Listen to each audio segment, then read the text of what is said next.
If the rumours are to be believed, Disney are out when it comes to Doctor Who distribution. Let's dive into these new Gallifrey-based Reddit rumours.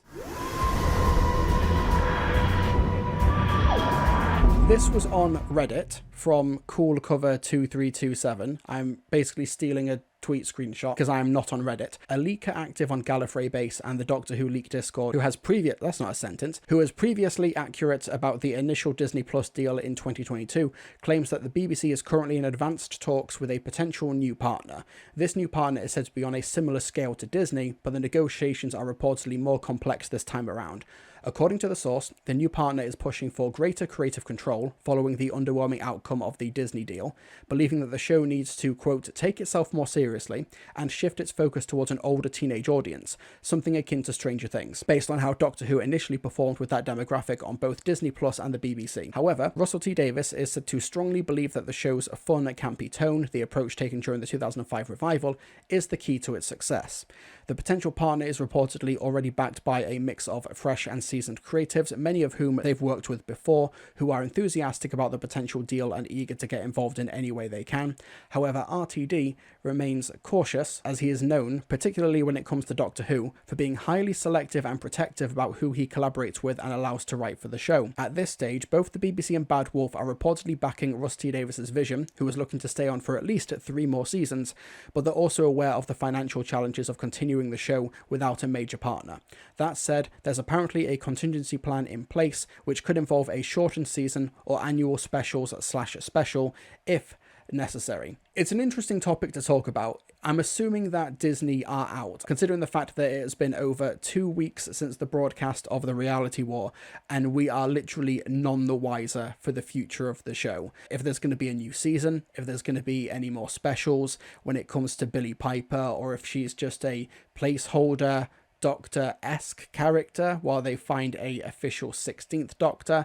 We have no idea what's happening right now, but I'm inclined to believe the leak in regards to Disney apparently being out, because if they were to have commissioned, they probably would have done it by now. My understanding, I've mentioned this before, is that they were going to start filming a new series at the beginning of 2025, but financial issues in regards to the UK's continuing austerity policies and also political factors in America, i.e. Trump's re-election, and also other factors as well that I've talked about in videos before, scuppered those plans. With further delays, that's why Ncuti Gatwa decided to leave, and I don't really blame him for it. So when it comes to potential other streamers, this leak says on a similar scale to Disney. That does narrow it down quite a lot. We're not talking Mubi, we're not talking Shudder, we're not talking YouTube Premium. So I can blame Donald Trump for Doctor Who if you want to. It's a free country for now. For potential streaming partners then, that limits it to Netflix, Amazon, Apple TV, arguably Paramount Plus as well, and they come with a lot of pros and cons as well. I know people are seeing the Stranger Things comparison in that leak. The Stranger Things portion in this leak is not in quotes, so they could be editorializing. But for Stranger Things, I feel like it's just, here's a big hit that we've had on this streaming service with the sci-fi genre, with an emphasis on nostalgia and pop culture references. That's been a massive hit, and we've had multiple seasons and a big high-profile merchandising brand for it. Stranger Things is the thing that we want to put on the pedestal as to what we want to do for the show. It doesn't mean that they're going to do something Stranger Things-esque. HBO, possibly. What makes Doctor Who's future difficult with future streaming services? It's twofold, really, the two complicated elements here. And I think that's why they really fudged it up with Disney, because now they essentially have to start from scratch again. Because with the ending of the reality war, with Ncuti leaving and Billie Piper coming in, Russell, despite, I'm sure with the best of intentions, casting Billie Piper and Billie Piper agreeing to do the regeneration scene to try and have a future for the show, I actually think it will have the opposite effect. It will effectively box Doctor Who into a corner. What it needs to do is to establish itself with a big, bold reinvention to a brand new audience, but with the nostalgia casting of Billie Piper, they now have to once again go back to the well of nostalgia before they can do a hypothetical relaunch like we had in 2005. That's why I argue that a fade to black or a to be continued was actually the best thing to do for the show. You could even, if Ncuti Gatwa would have been up for it, of course, he's the linchpin for this theory, would have him walk off into the sunset with Belinda and or Ruby or whatever, or on his own, and then, we'll have a hiatus for 2 years, you can do whatever you want in Hollywood, we can restabilize the show, and then you can come back and do more. That might have actually been the best case scenario if Ncuti would have been up for that, if he feels like he would have been able to have had a concurrent career during a hiatus. I actually think that's why Billie Piper at the end boxes the BBC and Doctor Who into a corner. I mean, you don't have to reference Rose that much, really.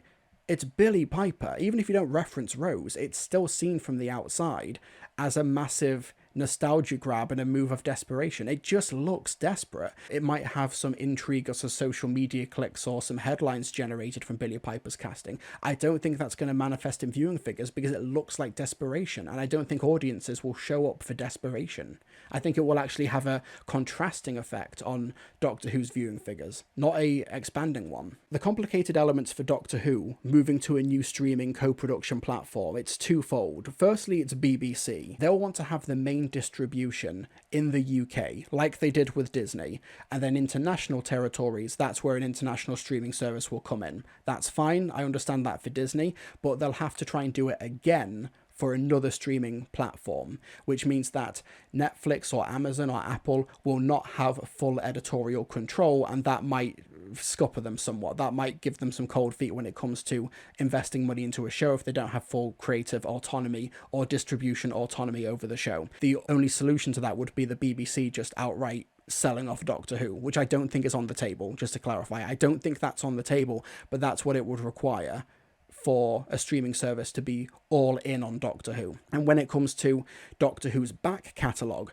that makes it even more complicated as well, because Disney Plus do not have classic Doctor Who's back catalogue. Netflix have had, through like alternating capacities, the revived series on their platform. Disney only had, to my understanding, they only had the Star Beast up until the Reality War. That's all they had on their platform. Worldwide, Disney Plus has over 100 million subscribers. So if Doctor Who is going to be having this massive new relaunch and is going to be reaching, no joke, tens to hundreds of millions of new potential audience members internationally outside of the UK through this Disney Plus distribution deal, why in the holy mother of fuck would you introduce Sutekh and the Rani and Omega, and why would you require so much of this new era to have homework?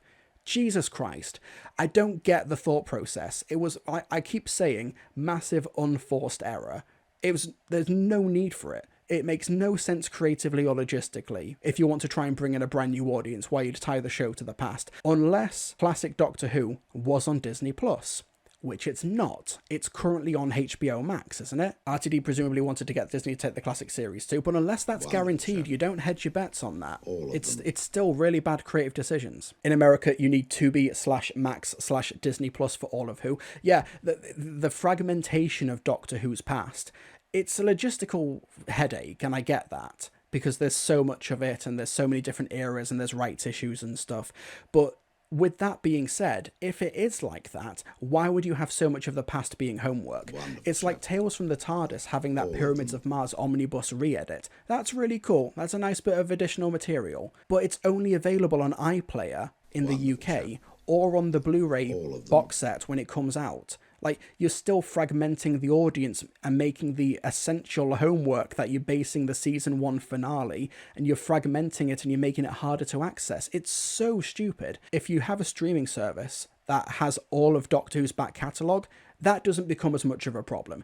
For example, you have the ending of The Legend of Ruby Sunday with that cliffhanger ending. I still think that cliffhanger ending was a massive unforced error. But when you have that ending, you could hypothetically have a window appear during the ending credits saying, you want to know where this villain came from? Here's this story. Bam, you got it. And I think something like that would be effective if you have the back catalogue. I still don't think you should do that, but there's the argument for it.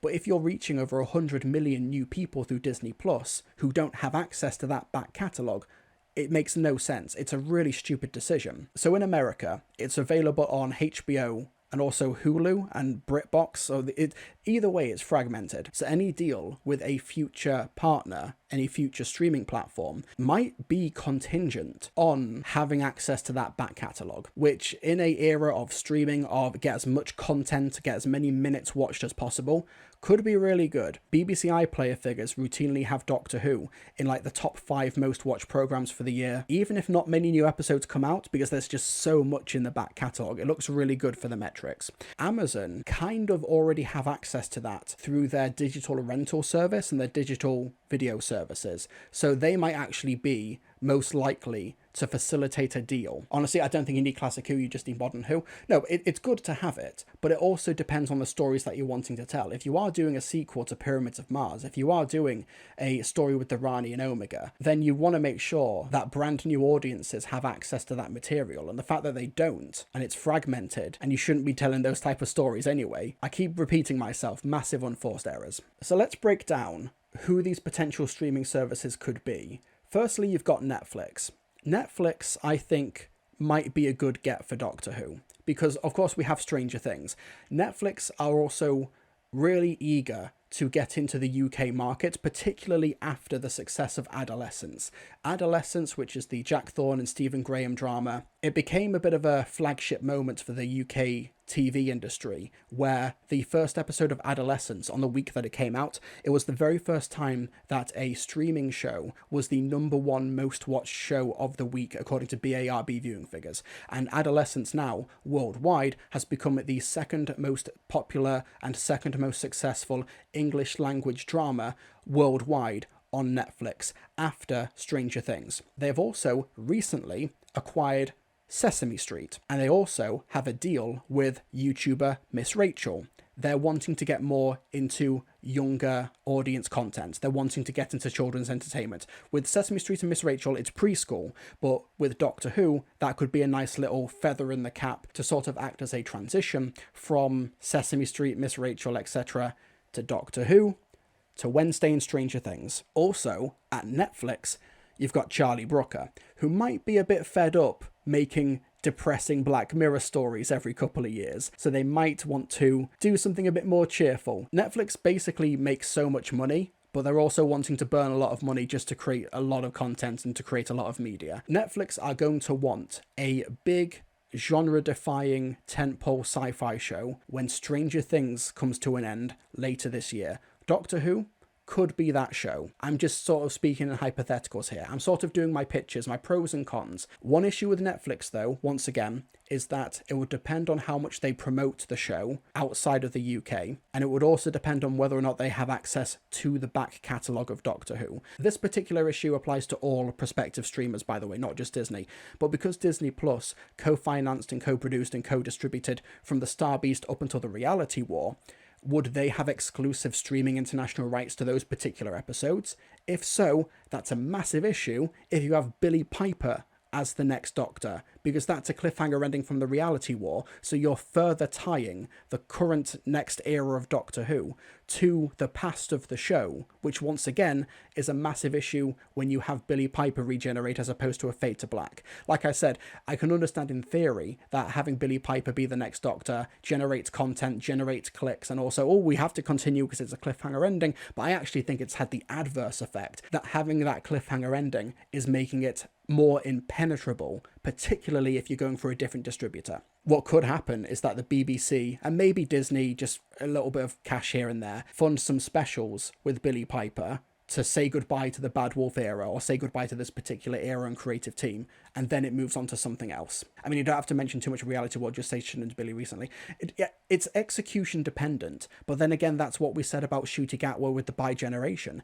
The Church on Ruby Road could have been a brilliant new introduction for a new audience, for a new era, but then you tie it with The Giggle, and then The Giggle is a sequel to a series from 2008, and also a sequel to The Celestial Toymaker. Ncuti Gatwa's opener is tied to decades worth of sequels. It's not an organic or clever way to reintroduce a new Doctor. So that's Netflix.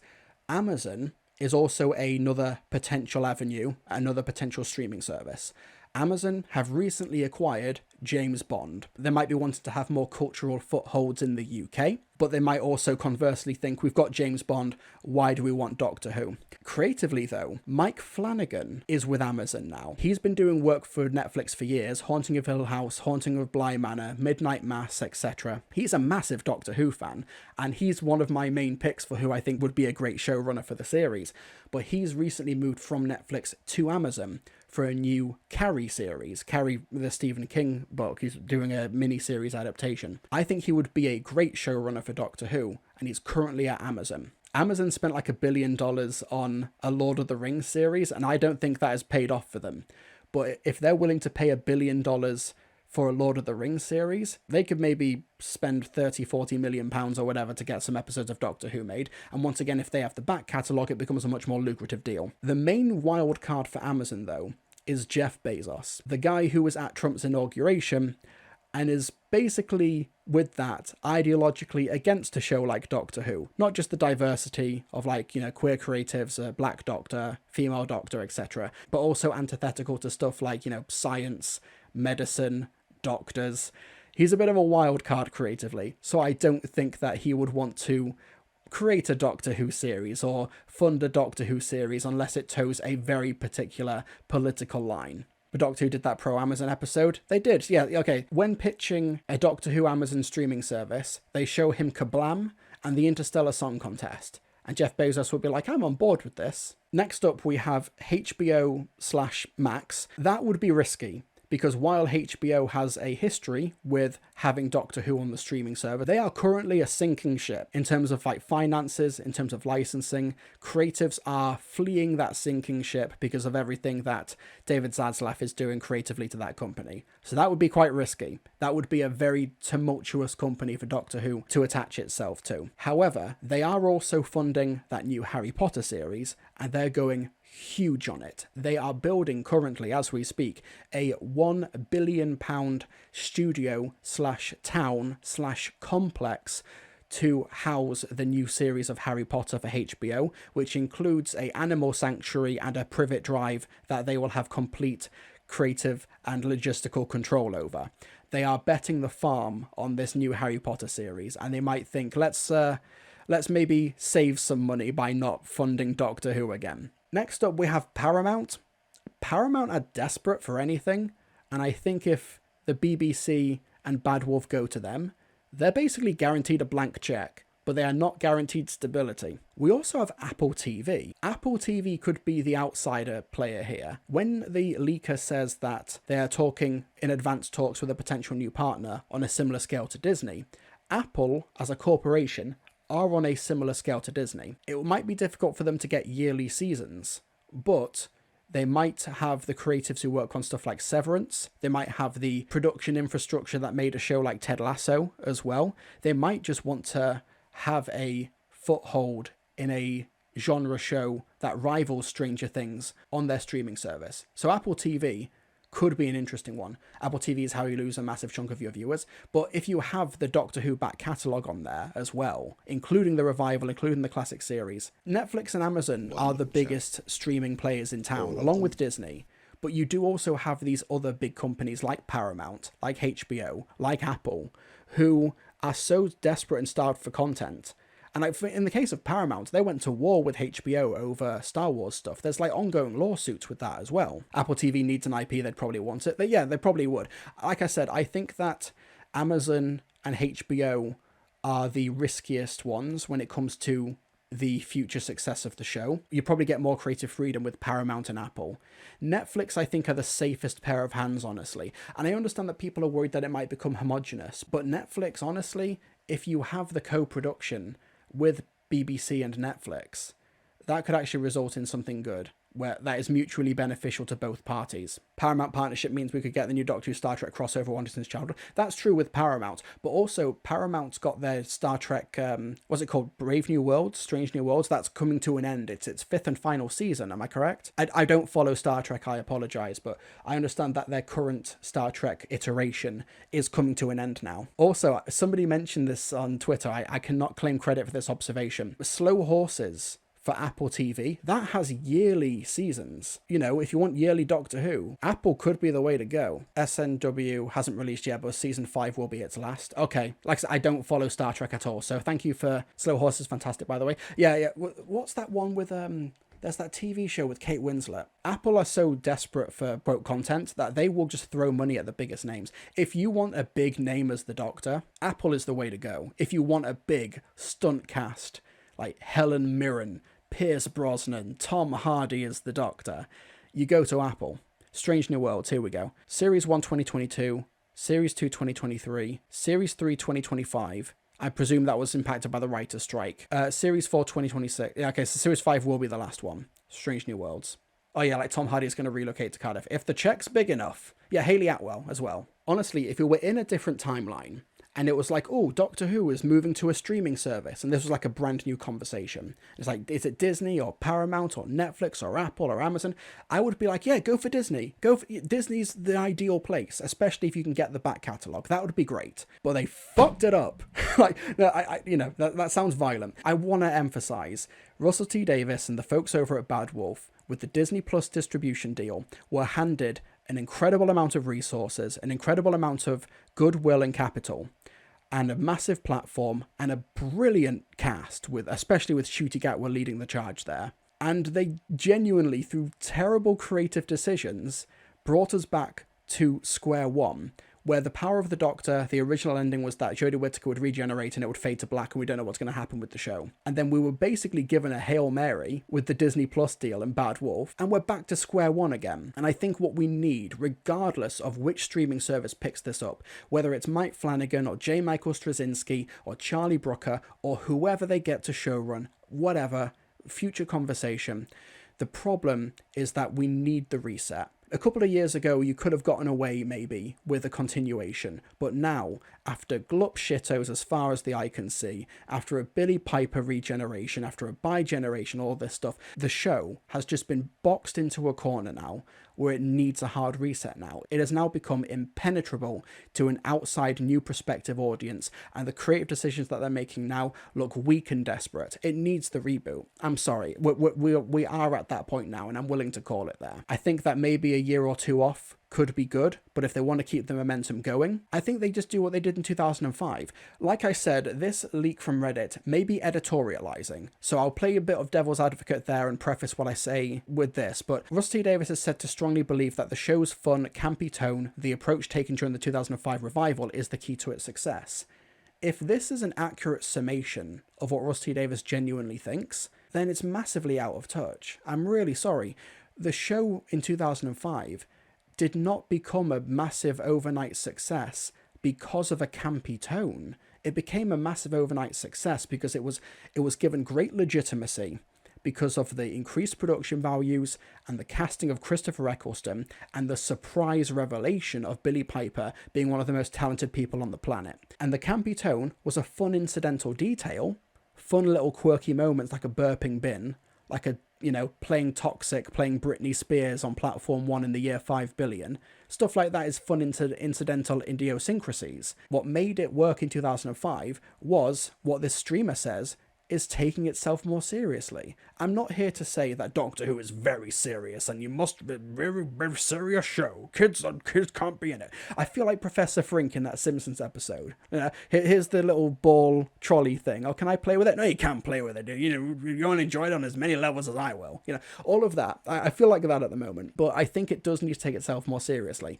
You don't open an era with Space Babies. And I actually think that Space Babies as an episode is alright. I think it's fine, but I think as an introduction, it's another unforced error. I think, farting but the farting aliens in Aliens of London World War III, that's cringy looking back. That wasn't why the Slitheen were a good success. It was a really effective political parallel to the War on Terror from 4 years prior. That's what makes that story work. Father's Day is like a story with great conflict and drama at the heart of it. It was successful in 2005 because it was a really strong drama, and it emphasized the drama with soap opera elements. Yes, in my reaction to Boomtown recently, it's like, God, this does not even feel like Doctor Who, but it's great, it works, it's really effective. With Russell, I think maybe it's because he's gotten older and he wants to make a fun, vibes-based show for a younger audience. And that's fine. I respect the ambition. I respect the ethos and the gumption, okay?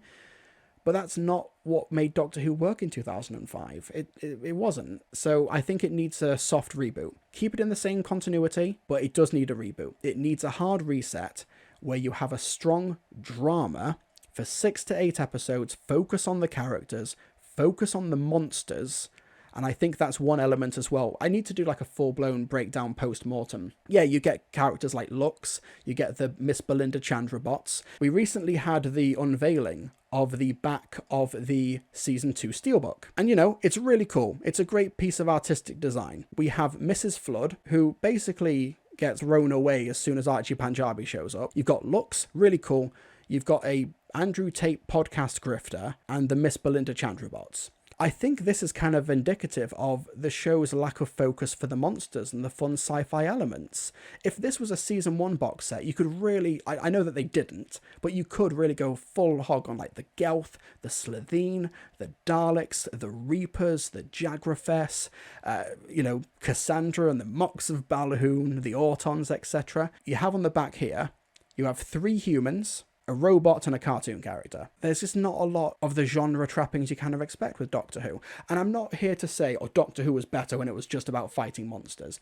But there's still a core to that. Half of the villains in this era feel like they've either been teenage boys or politicians. After years and years in It's a Sin, does RTD really think being campy is the key to good drama? I get the thought process, but It's a Sin and Years are for an older audience. That's also, I forgot to mention earlier, this also could be why Netflix might be a good partner for Doctor Who moving forward, especially if they do continue the relationship with Russell and Bad Wolf. It's a Sin has recently been acquired by Netflix for international distribution, and apparently it's been a massive hit overseas in international territories on Netflix. They might already have a previously working relationship with them there, with Russ T. Davies and the folks at Netflix. Monsters are kind of expensive though. Depends on how you do them, but that's kind of the brief though, isn't it? That's Doctor Who. It's what you gotta do, you know? Historical time periods are expensive. It's Doctor Who, man. I think we're forgetting how much camp was in the early RTD1 seasons. Yeah, there was camp in it. Trust me, I've recently rewatched season 1, okay? There is a lot of camp. But the camp isn't what made the show a success in 2005. I recently rewatched The Parting of the Ways, and it's so like back-to-back, dramatic, impactful, heavy moment after heavy moment, whether it's Jack saying goodbye to the Doctor and Rose, or it's the Doctor leaving Rose to, like, sending her back to the past, Linda with a Y gets killed at the window in the vacuum of space, the Daleks go down to Floor Zero and kill all the people there. Parting of the Ways is not a camp story. It's got a couple of camp elements in it. You know, the android takes over those Daleks on floor 494. You know, it's very funny. And it's a punch in the air little moment that I remember watching when I just turned 13. But that's not what made it successful in 2005. It can be camp. Love and Monsters, you don't open a series with that. There's a reason Love and Monsters is episode 10. Runaway Bride was already camp. Christmas specials are a different thing entirely. But even then, Runaway Bride ends with the Doctor drowning a bunch of spider babies and Donna has to stop him, and then she's like, find someone because you scare me to death. I think you're wrong that Doctor Who shouldn't use old villains, but I do think they need to use them without having to keep acknowledging that they fought before. I should have clarified more originally, Gavin, but I don't have an issue with bringing back classic monsters. I should have clarified more in that video. It's the fact that I don't trust this current regime to use the elements of the past effectively. I think they're using them as a crutch. With new streaming services, like I said, I think Disney was the best fit for them, and they blew it because of these really bad creative decisions. And if Russell wants to come back for 3 more seasons, you know, I can't stop him, I can't restrain him, but when it comes to the future of the show, we need the fresh blood and we need the soft reset. You can't keep kicking this can down the road anymore. You either commit to it or you sort of resign Doctor Who to a show that looks desperate, like, from the outside. We've got a whole new generation of people who grew up with the revival who are waiting in the wings. I'm not talking about me, but I'm talking about the people who are writing the books now, who are writing the Big Finish stories. People like Inu Elams, who would watch the show in Nigeria and then ends up writing the best episode of the past season with the story in the engine. You've got this whole new creative team waiting in the wings, and Russell's like, no thank you, I'm going to cling on to this a bit longer. But it's the fact that I don't even know what Russell wants to say with the show anymore. Like, genuinely, like, with season 1, it's like, okay, aren't stories great? Yeah, cool. I was kind of expecting more from It's a Sin in the Years and Years writer, but yes, stories are pretty cool. And for season 2, it's like, okay, babies are cute. Cool, nice. Don't know if you needed 8 episodes for that. I don't know what his mission statement is for the show. It kind of feels like he's only working on it as an obligation because he wants to keep it going. I appreciate that you want to keep it going, but it can't hold in this current form. It needs the fresh blood. If I was in charge, God forbid, you opened the season with a story like Boom. That would actually be a really good opening story for like a Doctor Who season. The companion somehow stumbles onto a battlefield and finds the Doctor on a landmine, and that's their first meeting.